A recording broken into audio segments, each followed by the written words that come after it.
Samajwadi party और लोकतंत्र ये नदी के दो अलग अलग छोर हैं। इनका अरे सुनिए ना, लोकतंत्र में कब से विश्वास हो गया है, कब से लोकतंत्र में लोगों का विश्वास हो गया, इनके मुंह से ये शब्द शोभा नहीं देते हैं।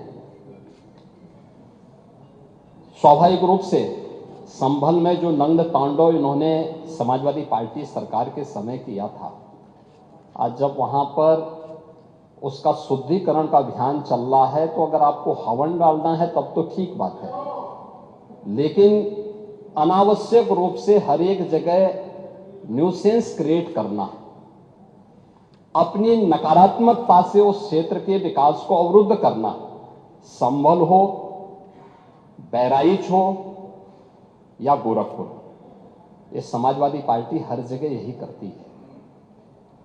गोरखपुर के विरासत गलियारे के बारे में पांडे जी आप इतने वरिष्ठ हैं, लोग आपको अनावश्यक रूप से मोहरा बना करके आपके कंधे पर बंदूक रख करके, अब आपको कम से कम इस उम्र में इस बात का ध्यान रखना चाहिए कि इस उम्र में सब नहीं होने देना चाहिए, जो आपके कंधे में बंदूक रख करके निशाना साधने का प्रयास कर रहे हैं। आपके 3 दिन पहले मैं स्वयं उस विरासत गलियारे का दौरा किया था, मालूम है ना। मैं एक व्यापारी से बात किया था और बातचीत करके, वो गोरखपुर के सबसे पुरानी मंडी है, आप तो गोरखपुर में पढ़े भी हैं, और सबसे पुराना बाजार है, लेकिन कंजेशन होने के नाते, अवैध कब्जा होने के नाते वहां पर उस कंजेशन को दूर करके आज सड़क बनाई जा रही है। आप लोगों ने अपने समय में तो कुछ किया नहीं। वहां के मासूम बच्चे दम तोड़ते थे बीमारी से, इंसेफ्लाइटिस से 700 से लेकर 1500 बच्चों की प्रतिवर्ष मौत होती थी।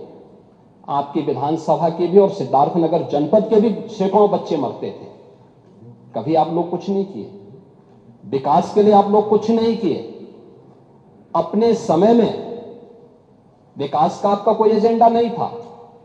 और अगर भारतीय जनता पार्टी की सरकार, एनडीए की ये सरकार विकास कराना चाहती है, तो आपको इसमें भी बुरा लगता है।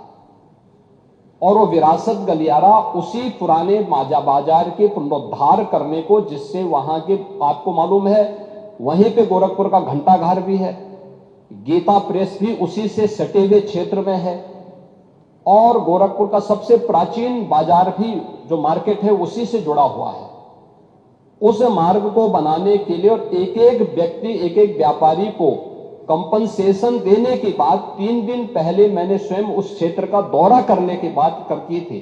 उसके बाद राजनीति करने के लिए आप गए थे। भारतीय जनता पार्टी ने नहीं, बल्कि गोरखपुर के व्यापारियों ने आपका विरोध किया था। क्योंकि विरोध इसलिए भी किया था क्योंकि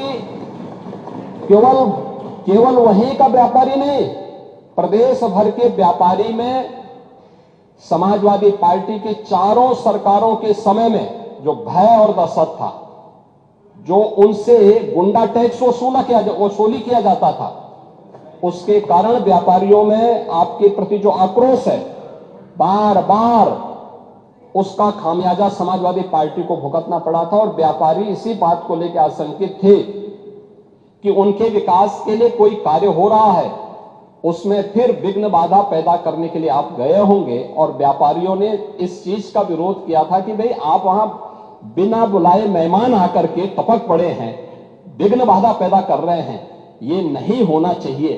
अरे वो तो आपका सम्मान किया व्यापारियों ने। अगर कोई और होता तो बहुत कायदे से उनको सही ढंग से जवाब भी देते, ये मैं विश्वास के साथ कह सकता हूं, क्योंकि समाजवादी पार्टी से उम्मीद की ही नहीं जा सकती है कि वे सुरक्षा की बात करेंगे और अच्छा विकास का कार्य कर सकेंगे। उनके आरएसएस को जब तक नहीं था तब से हम लोगों को डेमोक्रेसी में फेथ है और रहेगा आगे भी। ये लोग सत्ताधारी जो लोग हैं ये अपनी विफलता, अपनी नाकामी छुपाने के लिए ऐसे स्टेटमेंट दे रहे हैं। जो वोट के चोर हैं, जो चोरी के आधार पर आज सत्ता में बैठे हुए हैं, ये आज बात खुल के सबके सामने आ गई है। तो ये लोग क्यों नहीं बैठ के पॉइंट टू पॉइंट, अगर इनको दिक्कत है तो ये रिफ्यूट करें पॉइंट टू पॉइंट। ना ईसी कर रही है जो इनके इशारे पे चलती है, ना ये लोग कर रहे हैं, और सिर्फ स्टेटमेंट देने का इनका काम है। लेकिन ये सरकार चोरी के वोटों के आधार पर बनी है और इस बात को हम डंके की चोट पे कह सकते हैं। रिफ्यूट करना चाहिए सरकार को भी और इलेक्शन कमीशन को भी point two point. Thank you.